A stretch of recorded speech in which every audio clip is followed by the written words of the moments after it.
Boofus.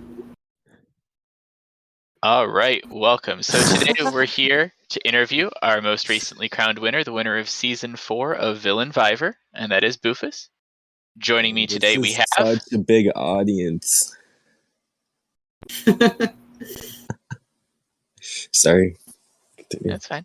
So joining me today we have Gabriel over here, who's been one of our regular hosts of this podcast, and I'm Elk, filling in for Lex, who wasn't able to make it today for this interview. Yeah. Do the podcast people know there's a podcast going on right now? Yeah, let me do the podcast ping. Oh, shit.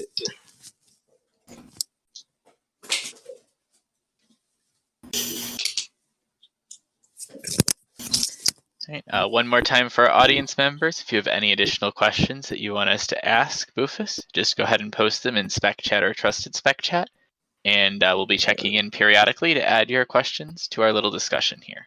I would just like to say, my wisdom teeth are growing in, so sorry if I'm slurring a bit. It hurts. Oh, yikes. Yeah. At least so far we can understand you perfectly fine, so hopefully your teeth feel better soon, but we can definitely still understand you at this point. All right. Cool. So should we get started? Sure, let's go ahead and get started. So we're going to start right at the beginning of the season and walk through a couple of things about the season, and then after we go through chronologically, we'll double back and add some extra questions on. But let's start where the whole season started, right at the marooning. So we have our pairs coming in, 10 pairs being revealed for the marooning. And what was that first feeling like, realizing that you had, in fact, made it onto this season, and we're going to get the chance to play with these 19 other people that you are now marooned with?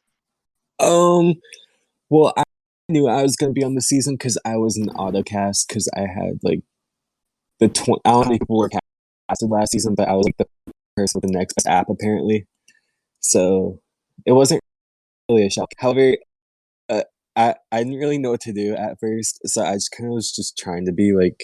I don't think I was even that active at running, to be honest, so there really wasn't much thought at all.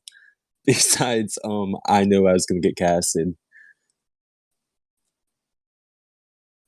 I wasn't nervous. Well, I guess that brings me to one of my first questions then, because a lot of the other contestants who are on this season with you were people who've played varying numbers of orgs, but some of them, you know, from the 3, 4, 5, some up into the several tens or potentially even over 100 in a few cases. Meredith. But for you, this was your first time getting to play one, and do you think that made like a big difference, especially in the early days, that you were coming in, you know, with being brand new to this and trying to get your feet under you a little bit, whereas the people around you who were more experienced, or do you think that didn't make as much of a difference? I will say it definitely helped. It helped in the very beginning because even my plan going in was to play the dumb I don't know what's going on card. In the very beginning, I definitely helped because I know in the first like 2 episodes, I wasn't the most I wasn't as inactive as someone like Clara or you in the first episode because you had a vacation. No offense, but you had a vacation or whatever. So I was like at the bottom, but I definitely wasn't at the top, and I was not in like a good social position in the very beginning. But I say it helps because I know some people just wanted to keep me such as court because I was new, because I didn't know what was going on, and they'd feel bad if they voted me off. So, yeah, that was like the very, very beginning of if being new is helpful or not. That brings us then, after those first 2 episodes, we come to episode 3, the Bloodbath, where you ended up winning the individual immunity that round. Do you think it was important for you to win the individual immunity there, assuming that things hadn't gone the way they had during the Bloodbath itself? Do you think you would have been in danger if you hadn't been immune? This is the episode where I started getting really active, but at the very beginning, if I didn't do anything, I would have gone in. But I was talking to people like Court and Rose a lot, and since they're kind of like connected with about everyone, they didn't want me going in, especially Court. So like later in the episode, they kind of decided they all wanted to, like I knew they're all wanting to go in with Clara. I don't know why Clara agreed to it, but they just all decided to do that, which happened. So I didn't need immunity. However, I tried just in case because you never know. So I'm glad I won that. I didn't eat it though. All right. Let's move to the next big moment of the game, and that's going to be the infamous greed challenge. So there was that big standoff that eventually ends with Uni taking greed.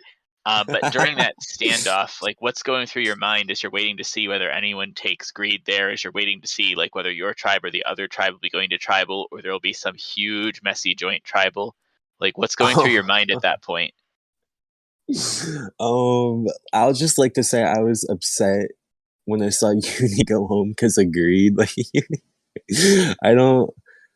Okay. So when that was happening, I was getting really close with Sun at the time. Like I was. This is when me, Sun, and Ella were a trio, especially. So like, I was like, I knew Sun was near the bottom of the tribe. It was kind of confusing to me at first because I was like, why would you even want to take that if your whole tribe's gonna be safe anyway? But then I kind of saw the point of it. Like, if you're on the bottom, you're gonna want to take it because one of the people at the maybe at the top of the tribe will go home that week on your tribe. But I kept telling Sun, take it or else you're going to go home, or if someone else takes it from our tribe, because he was definitely going to go home, or at least a big like at the time. At the time, maybe later in the episode he would have found a way out, but at the time he was definitely on the bottom and about to go home. Or if he went to a joint tribal, he would have been in danger. So it was just him not taking it was kind of stressing me out. So I was expecting no one to take it. But, but see, then Uni took it randomly, and I was so convinced it was because Uni thought Sun was at the bottom to save him, but no, it was just because Uni wanted to cause chaos. So yeah. Well, actually, that brings me then to you made the comment about wanting Sun to take it because you're worried that if someone else from your tribe took it, Sun would go home. And as we would see, one of the big stories of the season ends up being that friendship and connection that you have with Sun carrying as deep into the game as it ends up carrying. How would you describe like the friendship and connection and alliance that you had with Sun over the course of especially the early days in the game? Sun was fun. He was a fun personality. I mean, I definitely liked him a lot better pre-jury because I felt like he was more of like in the very beginning he was kind of really inactive, but like in the later pre-jury he was really fun, and like I felt like he was like I could tell he had like that fighting spirit and stuff, and like he seemed like loyal. Like he seemed to like me and Ella the most, especially uh I knew that aligning with him and Ella would be the shield in that trio. And I felt like me and Sun saw that, and so we got really close over that. And well, I don't even know if I should talk about Ella, but anyway, that is what brought us pretty close. And then we knew we had each other's back, like going in the merge and stuff, and like we had fun talking. But like as we got deeper and deeper into the game, I kind of saw him have different connections, especially to Rose. So it kind of put me off guard a bit. But that's like it like started being my like number one, like come like one like the episodes before his vote off, I started seeing him someone great to keep around rather than so yeah, Sons and I relationship lasted throughout the whole. It was a lot stronger pre-merge. I do just want to say, like, So then after that, we've got you are allowed to talk about Ella. Like, that's fine. Okay, I didn't know because I know they're a close ally, but like they got like banned. Like yeah, I don't know. Okay, continue. So Sorry. that's fine. That was fine. So we'll go from there into those last couple episodes between Greed and Merge. Is there anything that stands out to you from those last two episodes right before Merge? That's where we have the Clara vote out as well as the Uni vote out after she takes Greed. What stands out to you from that section? Nothing stood out seeing Uni go. It was kind of expected. But Clara going, it took a bit of convincing, especially I knew that like this is why Court preferred me over some of the other people on my tribe, like let's say over Jero or Average. Because I always made sure to no offense to you guys, but or to you, Jero, but I always made sure to tell Court before, especially at that Clara vote. I always made sure to tell her my every move because my moves didn't need to be secret. So I just told her straight up, the vote's probably gonna be Clara just based on talking to people. Whereas no one else told her that till last minute, as I heard from her herself. So that's the only notable thing I can probably say is that it kind of just like showed me and Court getting closer rather than her getting closer to the other people. Obviously, she's close to Rose, but other than that, That makes a lot of sense. yeah. So then we get into the Merge. We have the Mike strikeout. And then we get to F11, which is going to end up being one of the more explosive tribals of the season with the shoddy elimination Oh and yeah. everything that went along with that. As you're watching all of this chaos go down and all of the arguing in tribal, like what's going through your mind? Are you thinking mostly about this on a personal level, on a game level, somewhere in between? Like what's going No, through your head when all that happens? I was scared he was gonna call me out for something, like because I saw him calling literally every single other person, or at least bringing someone else's name up. And the only thing he said about me was he liked my hair. So I was like kind of like just nervous he would say something about my game, like saying, "Oh, he's playing like goody two shoes, kind of like middle."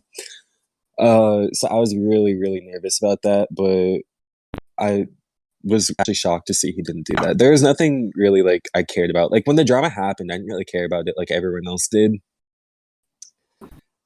Just I don't know, like and people like I don't know. I think that's where people got the intention that I'm not an emotional player. Like they wanted me to be like not a quote unquote game bot, and I didn't even know what a game bot was. But like I don't know that I just get into the drama, and just because I didn't get into the drama, I don't think that makes me like a game bot or anything. But yeah, I really didn't care like at all. I was kind of Do like you, happy. It was entertaining. It was definitely entertaining, but I didn't care. Yeah, I definitely don't think that necessarily makes you a game bot, but do you think that ability to like stay calm when the people around you are freaking out, that sort of signature Boofus aloofness sort of helped keep you like grounded in a season where things could get very intense and personal at times? Yeah, no, staying out of drama was definitely a strategic decision. And like taking sides, whether people liked it or not, if someone won me on their side, I was not gonna like do that. So yeah, I know that signature, but yeah. So then we get to like the big rock draw tribal, right? So at this point, Malik has been sent to exile, and the vote is going to go down 4-4, and then 4-2. Sorry, 4-4, and then 3-3 on the revote, and then we get Hmm. the rock situation there. Um, how nervous are you going into that rock draw? Like a lot of people say, especially before a season, I'd never draw rocks for anything, and yet here we've got 6 people all agreeing to put their game on the line and draw a rock. Um, Hmm. what's going through your head as that rock draw is going down and getting ready for it? Like, was there any worry that this could be the end of your game, or were you just again just that calm, steady presence? I was thinking there if I go home, like it's fate. There's nothing like that. I just think it's fate. Like whatever. Like it was supposed to happen if I went home. But it obviously worked in my favor. That vote, LaFleur went home. Uh, there was not really. I wasn't nervous about it. I was thinking, okay, if it doesn't go my way and I still am in the game, let's say that Jero got rocked out, or wait, not Jero. Let's say yeah, Jero or Sun got rocked out. I would have just tried to figure out a way to like maneuver my way in because I could have still gotten good with Court at the time because I was closer with her still, and I did all. I don't know if this is true, Gabriel. Was Court about to flip that vote, or since she already locked in? Like, I'm confused on that. I never saw. I didn't read confessionals either. I don't remember, but I don't think she was gonna flip. Like, Because I was told after that she was, so I just didn't know if that was true. yeah, I don't think so. Okay, well, yeah. So I just have to try to figure out a way to maneuver myself back in, but I didn't need to because it did work out in my favor. It was a risk that paid off. I wasn't nervous. I was just thinking whatever happens, happens. Makes sense. So then we go to F8, which, if I'm remembering correctly, ends up being the only time in the entire game that you're technically on the wrong side of a vote, where you're still voting for Court on the revote, where J-Ro goes out. Yeah. At that point, like, how much do you think that you're going to be able to get back in? Like, what do you see as your path back into the game when after ending up on the wrong side of the numbers on that next vote? Type of guy. It was like, okay, I'm good at everything I do. Yo, you know. Yeah. Do you feel like you, quote unquote, deserved the win? Do you feel like you got lucky somewhere in between? Like, how does it feel? Do you feel like, what do you feel was the biggest way that you got the win that you got? I won fair and square, didn't I deserved it. I sure did. There's a lot of people out there who'll definitely say that no matter how you win, the winner always deserves it. It's just, does it feel that way? No, I felt like I deserved it 100%. I mean, the only thing I'll say, the only thing is people are like, if LaFleur didn't quit the jury, I would have lost. I would like to point out, every quit and every ban from the game, it happened. And at the end of the day, there were 7 jurors, and I got 4 votes to win. So, like, it's like, if you talk about that, you have to talk about every other quit and every other DQ. So Yeah. I feel like I definitely won fair and square. And I played a solid game to back it up. So, yeah. Right, and if we add LaFleur as a vote for Rose, but Archer as a vote for you, you're winning 5-4 instead of 4-3, just in theory. Yes. If it played out exactly like that, yeah. Let's zoom out for a second. Let's just zoom out back to, say, the F8 or so. Around that point in the game, if you had to say who you hoped would be sitting next to you at the final 2, who would you have said? Who was your ideal final 2 opponent? It's always been Sun. In my head, it's always been Sun. I just feel like I could beat them pretty easily. No offense. I love them. I would like to, because they're a friend too. I would love to sit next to them. It's not like they play bad. No, exactly. It's exciting to try to go to the end with someone you've worked with throughout the whole game, and if you think you'd beat them too, then it's extremely tempting and sort of what you'd see the goal as being. So that makes a lot of sense. Yeah. All right. Next up, let's say out of the things that happened in this game, right? If you have to pick like the moment at which you won the game or your biggest move that really sealed the win for you, what do you think was your game-winning move? Shit, I don't know. Fuck. I don't think I had like a game-winning move. I guess winning over Court, somehow convincing Court that I'm still good with them throughout like even to final 5, like that I would actually want to go to the final 3 with them. With her and Rose, like I'm crazy. I don't know how she bought that, but I don't know. I've always felt like even from the very start, from the very beginning of marriage, I could always get to the end. It was just how could I get to like who would I want to go to the end with? I've always been in a good position. I just didn't know who I could beat in the end. Was my thing. I don't think I had like a move that like put me over the edge. On the flip side of that, the opposite of the biggest move, is there anything that you think was your biggest mistake over the course of the season, or the thing that put your game in jeopardy at some point along the way?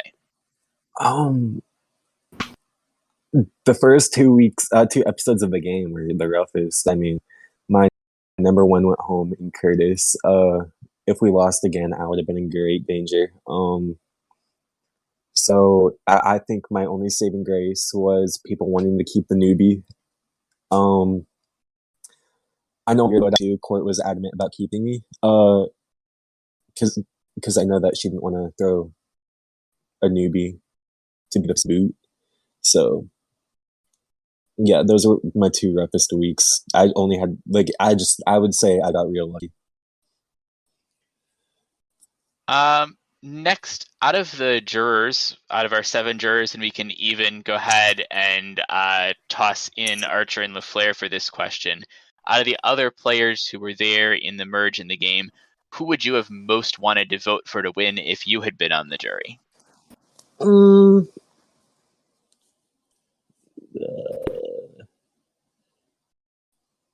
I don't know. I don't know. I don't none. Like I don't know. I guess um if average was in the end with Rose, I'd vote for average. I don't know. I really can't think of anyone I'd be like really wanting to vote for. Like I don't know. No one. I'm sorry. That's no, that's fair. I mean, if you're not really sure who you would have voted for out of the jurors, like that's completely fine, right? You don't have to have a set an answer for that or anything. Um, Yeah, let's take this out of game territory for a moment and just think about the fun and the experience along the way. What was your fun. favorite memory of everything that happened over the course of the season? What's the one thing you hold on to the most? The game ending, like So when you say the game ending is like the exciting memory you're holding on to the most, was it growing to be like really stressful and over the course of the game, especially towards the end? I don't know. I mean, I guess um um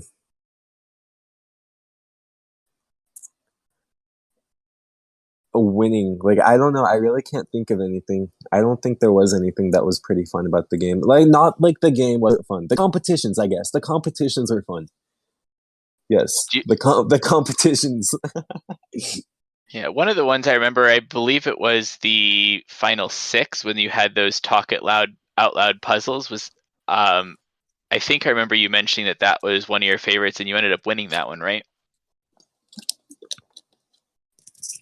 Yeah. For that one, I took like the whole entire like I didn't what's it called, the stopwatch. Like I let the stopwatch go on for the whole entire day or something like that. Because I started it off and I was thinking, there's no way I'm going to do this right now, and then I did it all the next day when I was actually ready, and that's what kind of made me win. Because at the first day I only got one word, then the next day I got one phrase, and then the next day I got the other 3 phrases, and that's what made me win. So I really liked that game too because I kept sounding it out and sound like an idiot, but it was really fun. All right, and then one more of our prepared questions here before we shuffle over to any remaining questions from our audience. Reminder to the audience, if you have any other questions for our winner Boofus, go ahead and share them in either Spec Chat or Trusted Spec Chat, and we'll be asking them here. But out of the people you met over the course of the season, who do you expect that you'll be staying in contact and staying friends with from your cast? Jero, for sure. And you and Malik because of game night, but Jero just overall. What is it like? How did the friendship between you and J-Ro start?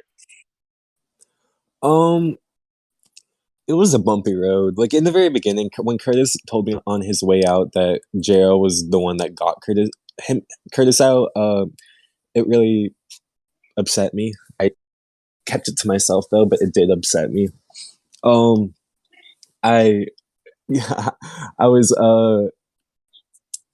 that's when I was like not really that wanting to be that close with Jero, but definitely late merge and basically until his vote out is when we got pretty close, even though there were small bumps in there. Like just on a personal level, I enjoyed talking to him the most. Um, because I don't know, we talked a lot of shit and it was really fun.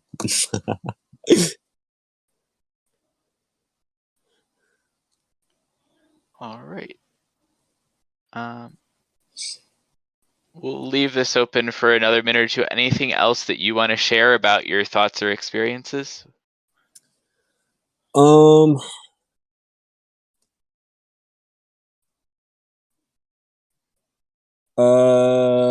I mean, not really. I don't really have anything to say. I mean, if there's any questions, I'll answer. I don't got anything to say. Oh, wait, actually, um,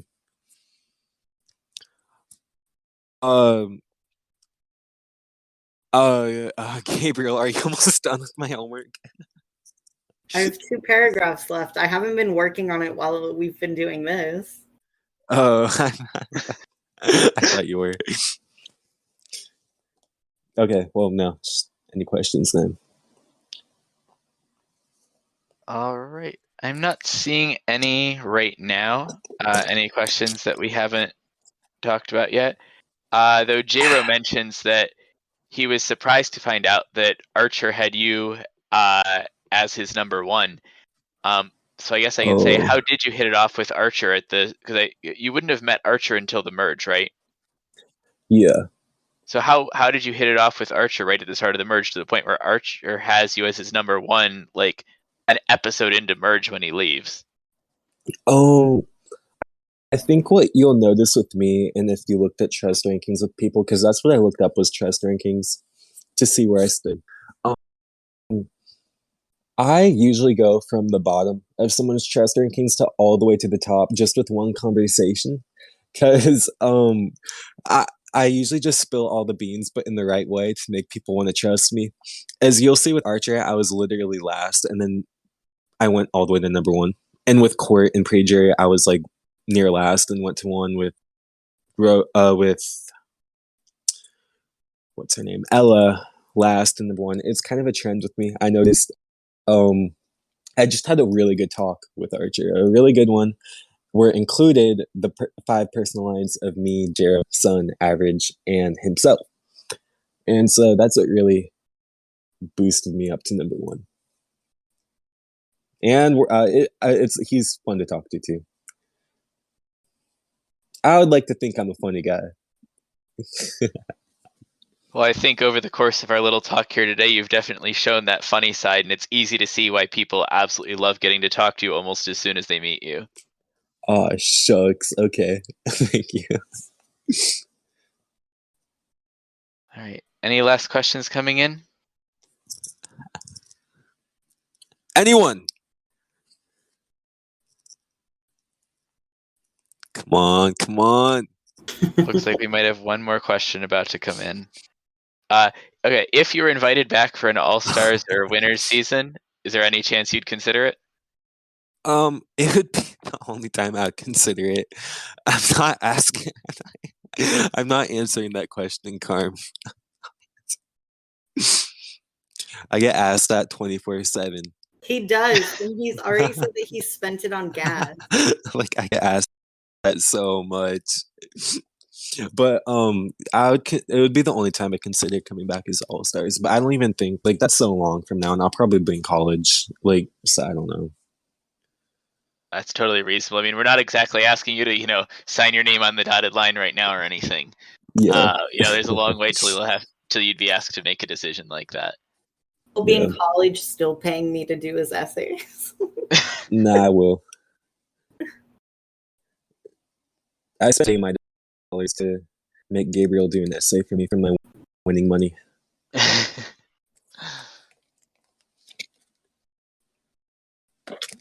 All right. Any last thoughts before we close this out from either of you?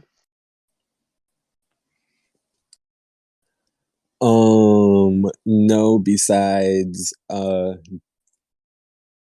thank you. I don't know. Like, okay. I don't know. That's it. I think this was a great interview. All right. Well, I'd like to give you one more thanks then for joining us today, Boofus, and for giving us this great little talk that we got to have looking back on your winning game in Season 4 of Villain Viver. To all the fans out there watching, remember, if you haven't played Villain Viver before, apply for Season 5, and you could have the chance to get one of these winner interviews at the end of our next season. But until then, signing off, this has been our interview with Boofus. I'm Elk. With me today, we have Gabriel, and we'll see you next time. Okay, bye.